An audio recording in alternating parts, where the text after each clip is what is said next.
I will talk about how can you deactivate your account on your Truecaller app. We're going to figure out the solution on how you can do that with your app. So you just follow these ways, then it's going to work with you. All you have to do, you just go here, you go above your photo profile, click on it. So then it's going to take you to your profile. It's going to show for you like this here. So then you go above this sign, click on it. So then you come to next here, then you click here on privacy center, click on it.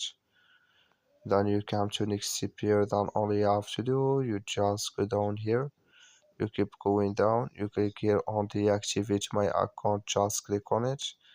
Then you come to this list and here can you enable all this here. Then you click here yes, so you go to click here, then you click here on yes continue, then it's going to deactivate with you on your Truecaller app.